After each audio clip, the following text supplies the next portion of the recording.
Ma passion.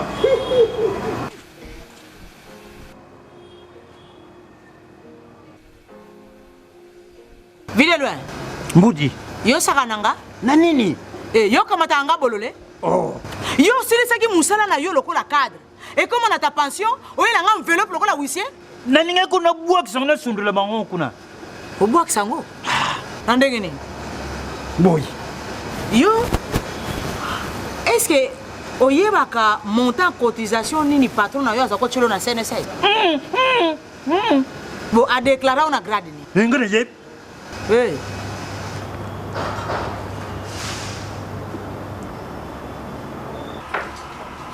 Oh, mon cher, tu as l'air préoccupé. Ah, chers collègues, c'est cette histoire des cotisations sociales de mes travailleurs qui me prend la tête. Et je pense que tu es en règle avec la CNSS. Ça, c'est un petit problème que je maîtrise et gère comme mes poches. Ah bon? Raconte, comment tu t'y prends? C'est simple, mon cher. Les travailleurs ne sont pas tes héritiers, moins encore tes associés. Il ne faut pas tous les immatriculer. Il ne faut pas non plus tout déclarer à la CNSS. C'est-à-dire? C'est-à-dire, par exemple, si tu as 500 travailleurs, tu déclares seulement pour 342 et tu minores leurs cotisations. Et les cadres, tu les déclares comme simples agents. Ah bon? Donc, non seulement tu ne déclares pas convenablement tes travailleurs, mais aussi tu ne verses pas correctement les cotisations telles que tu les perçois chez tes travailleurs. Tu as compris? Tu es sérieux? Oh mais très sérieux! C'est ce qui me permet de souffler. C'est un détournement. Hein? Tu risques même de faire la prison quand ça se saura. Qui le saura?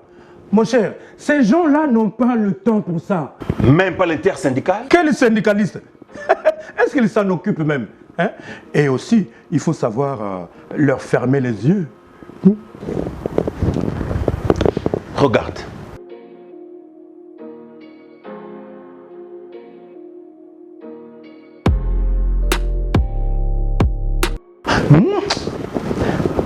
Simple intimidation. Mon ami, autre temps, autre mœurs. La CNSS bénéficie désormais de l'appui de certains services de l'État tels que l'IGF et les parquets qui ont le pouvoir de constater et de réprimer les infractions conformément aux dispositions pertinentes des articles 128 et suivants de la loi numéro 16/009 du 15 juillet 2016 fixant les règles relatives au régime général de sécurité sociale. Avec tes mauvaises pratiques, tu risques d'être sanctionné en payant de fortes amendes et pénalités pour détournement, entre autres. Tu es sérieux? Très sérieux. Il faut arrêter avec ces pratiques criminelles qui ne permettent pas aux travailleurs de jouir de leurs allocations familiales et de bénéficier d'autres prestations adéquates au moment de leur retraite. Merci, mon cher. Ah ouais, IGF a côté ma camboyo, n'a parqué. Pardon. Je dois tout régulariser. Tu as intérêt. Merci, hein, merci.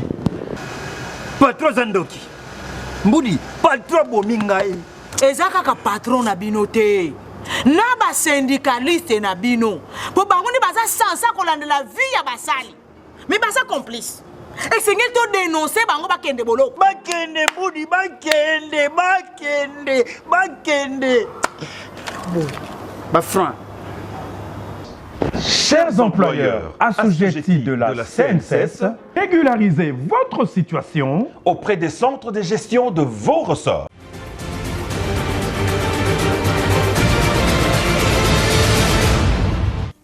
Bienvenue dans cette grande édition du journal. Son éminence Fridolin Cardinal Amborobe Sungu, l'archevêque métropolitain de Kinshasa, invite le peuple de Dieu de prendre part à la messe de prière pour la paix dans la partie est du pays.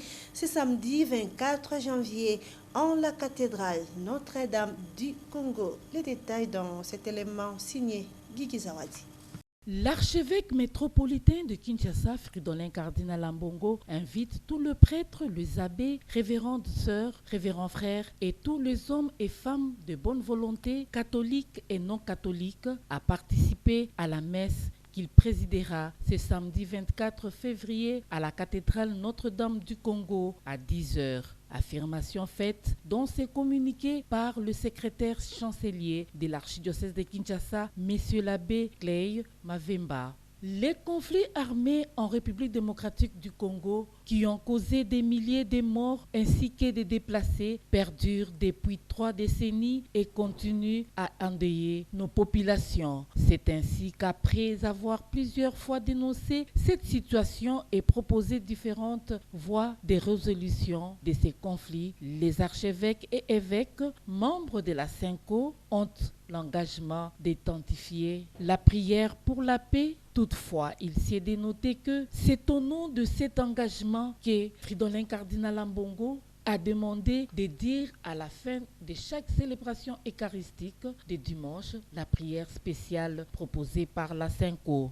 Cette même situation de l'Est préoccupe le pape François, qui vient de lancer aussi un appel poignant à la paix en Afrique. Face à la foule des fidèles rassemblés sur la place Saint-Pierre, le chef de l'Église catholique a exprimé sa profonde préoccupation pour les souffrances infligées aux populations africaines victimes des conflits armés dévastateurs. Monseigneur José Moko Ekanga, évêque d'Idiofa, a dit la messe d'inhumation ce mercredi 21 février 2024 de 2 prêtres de son diocèse décédés, l'un en France et l'autre à Kinshasa, des suites des maladies. Suivez. 2 prêtres d'Idiofa viennent d'être inhumés au cimetière du centre spirituel d'Emto, Luzingu, ce mercredi 21 février 2024. Il s'agit de M. l'abbé Barthélemy Bigna Mbo Wéré, décédé en France le 2 février 2024, et Emery Gilembe Ngoulema, des suites d'une longue maladie à l'hôpital Saint-Joseph de Kinshasa. C'est Monseigneur José Moko Ekanga, évêque d'Idiofa, qui était obligé de rompre sa tournée apostolique dans le territoire d'Ilebo, qui a célébré cette Eucharistie dans la cathédrale Saint-Kizito d'Idiofa, concélébrée par 79 prêtres, 3 diacres, plusieurs religieuses, la diaspora française, des membres de familles biologiques, des 2 prêtres disparus, des milieux de fidèles qui ont fait le déplacement. Dans son homélie,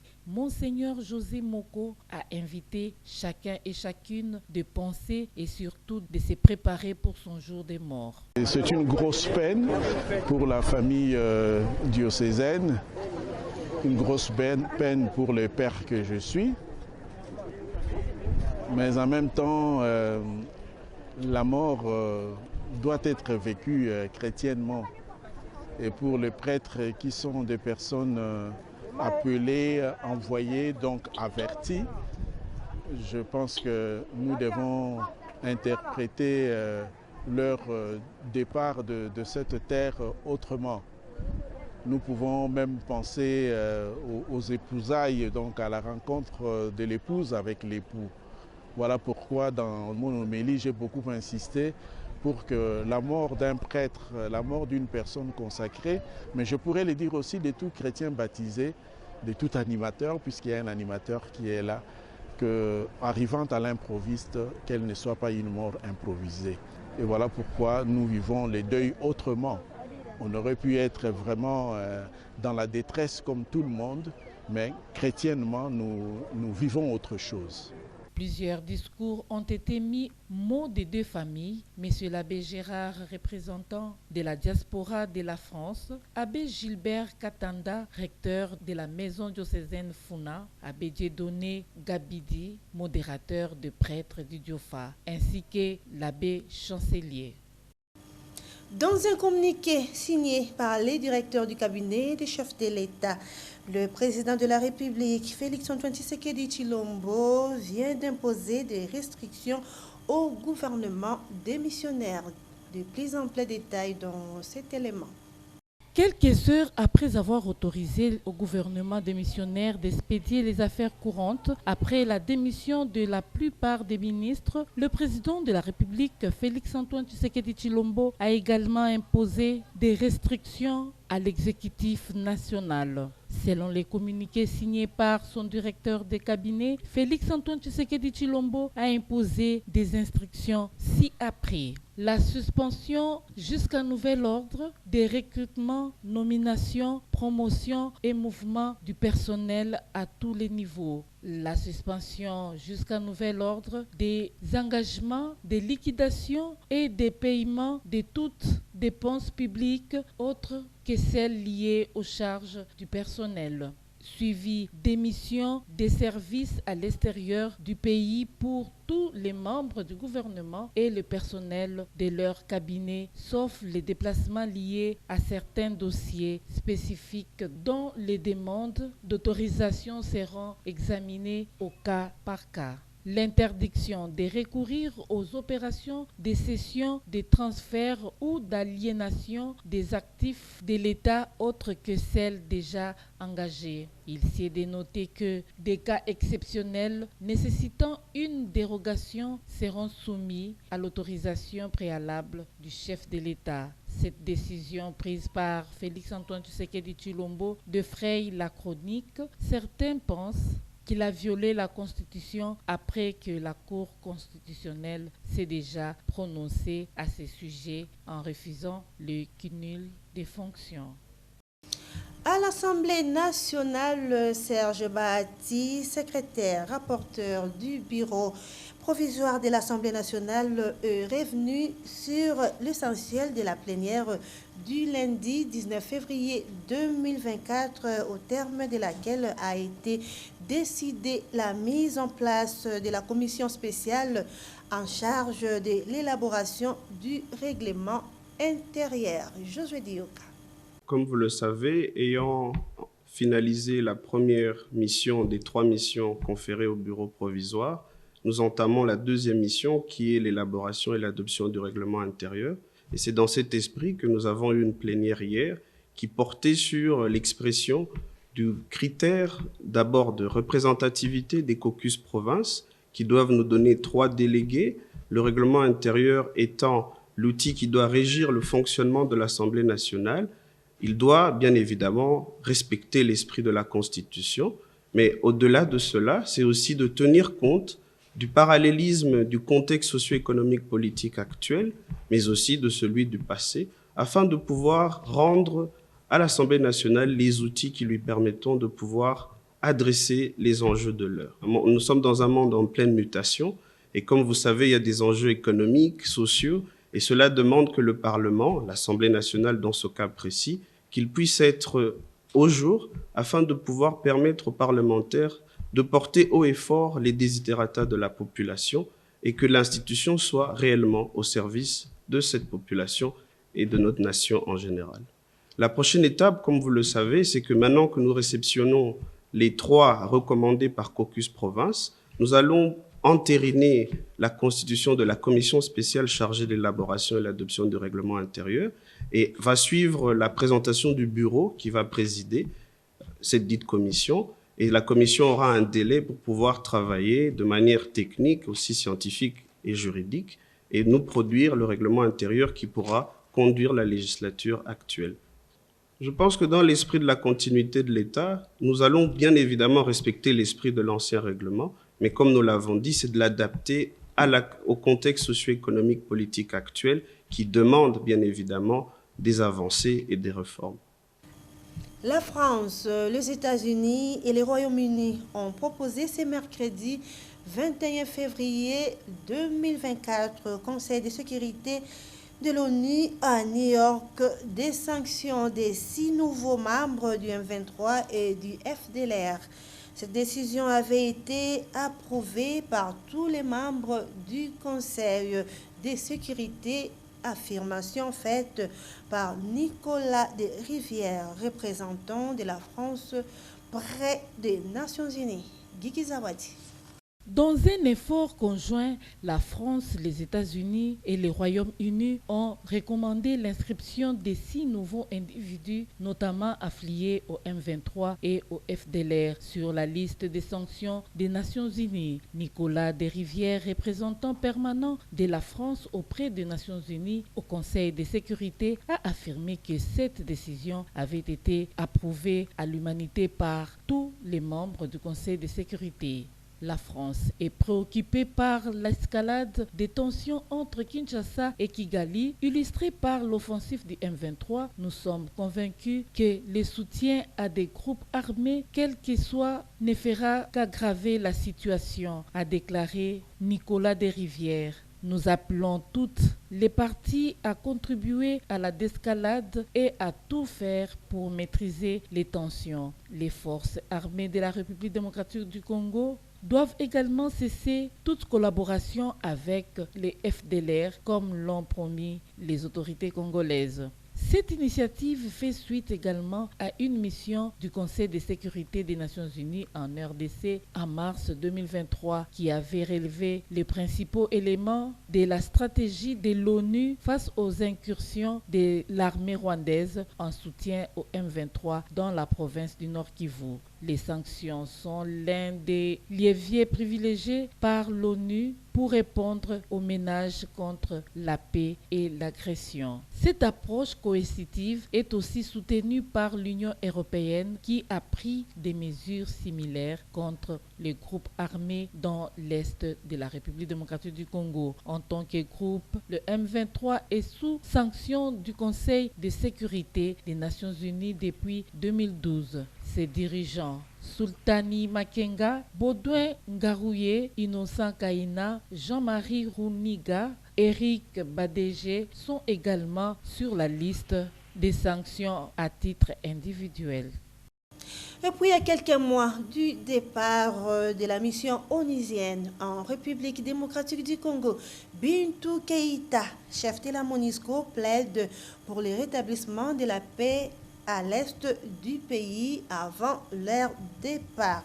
C'était au cours de la réunion du Conseil de sécurité des Nations Unies tenue à New York. Brigitte Bondongoy. C'est depuis le mardi 20 février dernier que la représentante spéciale du secrétaire général des Nations Unies à RDC, chef de la MONUSCO, Bintou Keïta, a placé une fois de plus au piédestal du Conseil de sécurité des Nations Unies la situation de guerre dans l'est du pays de Lumumba sous le label du M23. Elle est choquée de constater que dans le sud Kivu, où la MONUSCO se prépare à se retirer dans quelques mois, des affrontements ont éclaté entre les milices Twirwaneho et les groupes Mai Mai. À l'en croire, la situation va de mal en pire, du fait qu'au-delà des Goma et ses environs, plusieurs zones du Sud Kivu, de l'Uturi, suscitent également une profonde inquiétude. Il est crucial de souligner les risques d'une extension du conflit à l'échelle régionale si les efforts diplomatiques en cours visant à apaiser les tensions et à trouver des solutions politiques durables au conflit actuel échouent, a-t-elle lâché. L'insécurité atteint son paroxysme en République démocratique du Congo au moment où la MONUSCO est sur la porte de sortie. La première phase de cette opération verra le retrait d'environ 2000 soldats sud-Kivu d'ici fin avril, réduisant l'effectif total de la MONUSCO de 13 500 à 11 500 membres.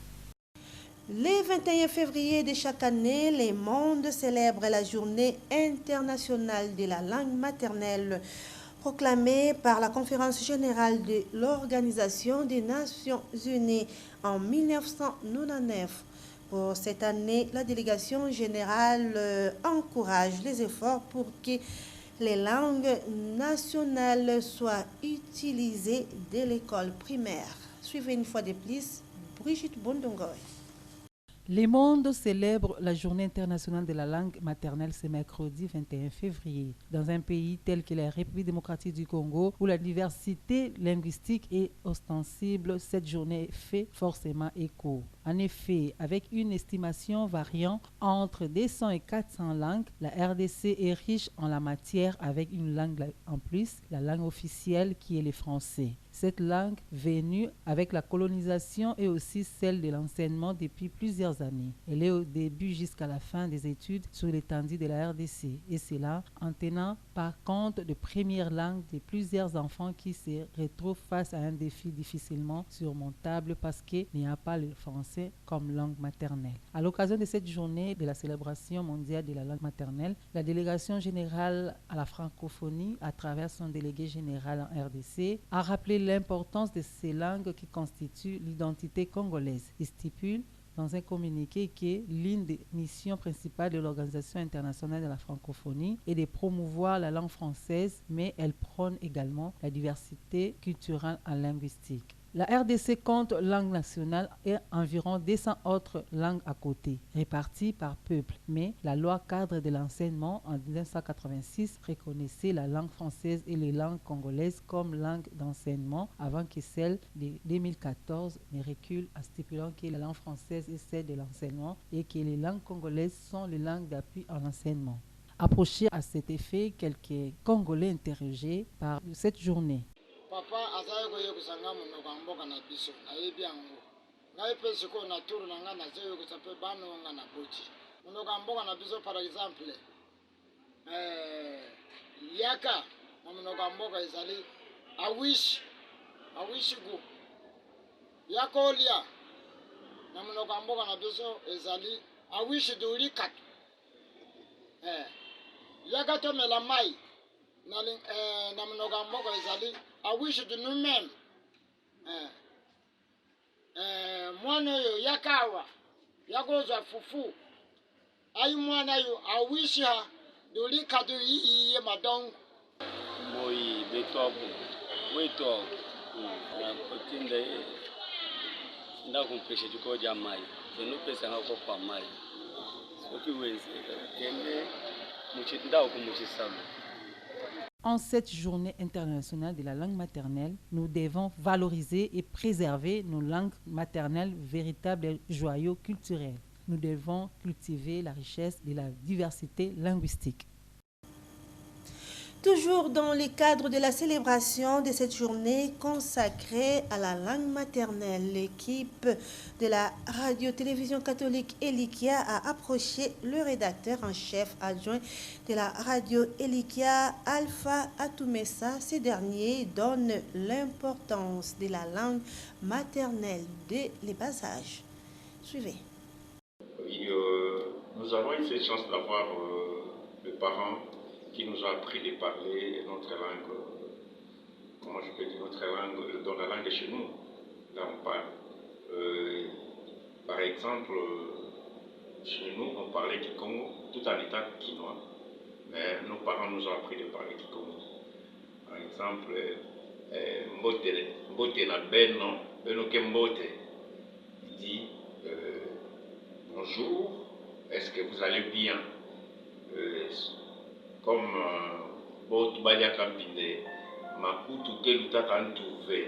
donc ça signifie que les oreilles ne peuvent pas dépasser la tête. L'enfant doit écouter ce que ses parents disent. Alors nous, chancina, voilà mes parents qui sont avec tout avec tout qui comme qu'avec mes basika na barabala, tout va lingala, mais tout va français. Maintenant on a beto, toujours qui comme. Et c'est le même système que j'ai amené même avec mes enfants. Les enfants aujourd'hui parlent la langue comme il faut. Bon, ils sont des francophones, hein, parce qu'ils parlent français, mais un peu de petit comme. Donc, il y a un avantage mingi, il y a un dinga ya wala na belo, parce que makamuke vanaka mingi, ça par exemple, que pas tout attaquer belo, mais on fait un message na Kikongo, parce que pas tout nous sauver que ça ba Kikongo. Donc, betu babuti na beto bosonga beto tino kutuba Kikongo. Donc nos parents nous ont appris de parler Kikongo chez nous. Vraiment les lingala c'était hors de la parcelle, mais si vous êtes dans la parcelle on parle Kikongo et jusqu'aujourd'hui nous amenons ça à nos enfants aussi. Donc pendant le monde nous parlons Kikongo très bien malgré vos abats à la veille, mais nous parlons Kikongo parce que nous sommes à Kabo et puis là ça a kutuba Kikongo. Et puis en page santé, Près de 40 décès maternels et infantiles enregistrés dans la zone de santé de Niakoundé, dans les territoires d'Ituri, faute d'ambulance comme moyen de transport d'urgence. Suivez les explications du médecin-chef du staff de l'hôpital général de Niakoundé. Il est au micro de Guigui Zawadi.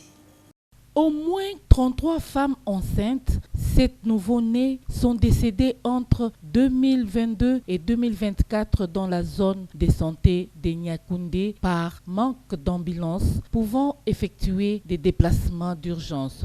La responsable du bureau genre, famille et enfants de la chefferie des Andisoma, Noëlla Nyangoma, qui a livré ces chiffres et appelle le gouvernement congolais à doter l'hôpital d'une ambulance pour inverser cette tendance. Les autorités sanitaires de l'hôpital général de Niakoundé reconnaissent eux aussi des cas de mortalité maternelle et infantile faute de moyens de transport pour les transferts de certains cas graves. Dr Gédéon Malanda, médecin-chef des staffs de l'hôpital général de Niakoundé, affirme que ces femmes viennent généralement des localités où l'état des routes est désastreux.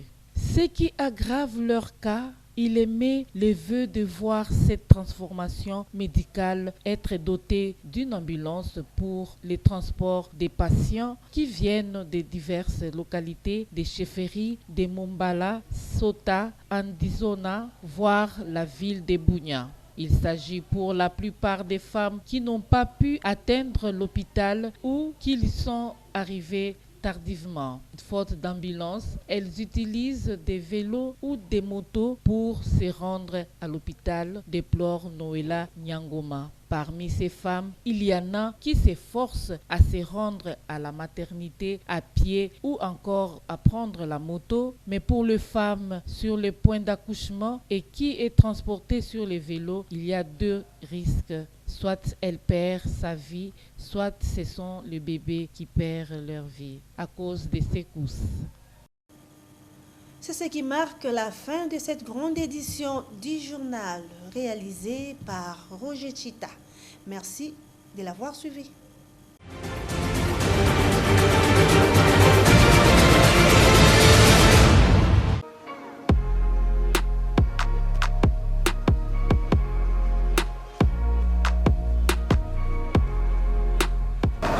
Allez, come là. Ma passion.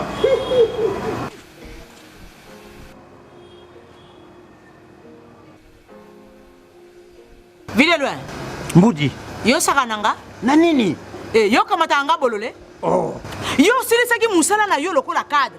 Et comme on a ta pension, oyo na nga enveloppe lokola huissier. Na ninga kuna buak sangna sundula bango kuna. O buak sango. Na ndenge nini? Boy. Yo est-ce que oyebaka montant cotisation nini patron na yo azako chelo na CNSS? Bo a déclaré on a grade ni. Ngone yep.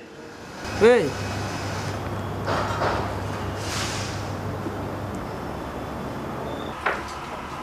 Oh, mon cher, tu as l'air préoccupé. Ah, chers collègues, c'est cette histoire des cotisations sociales de mes travailleurs qui me prend la tête. Et je pense que tu es en règle avec la CNSS. Ça, c'est un petit problème que je maîtrise et gère comme mes poches. Ah bon?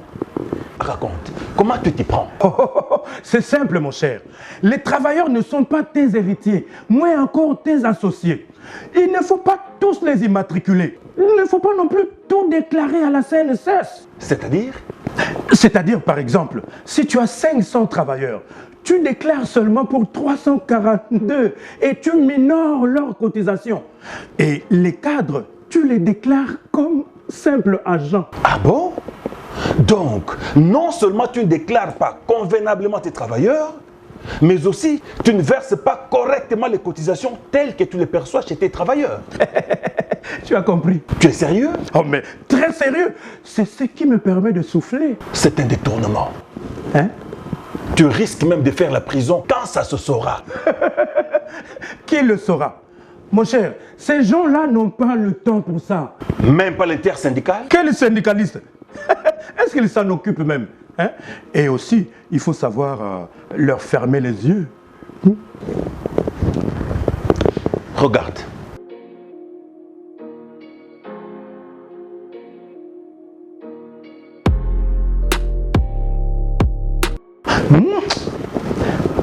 Simple intimidation. Mon ami, autre temps, autre mœurs.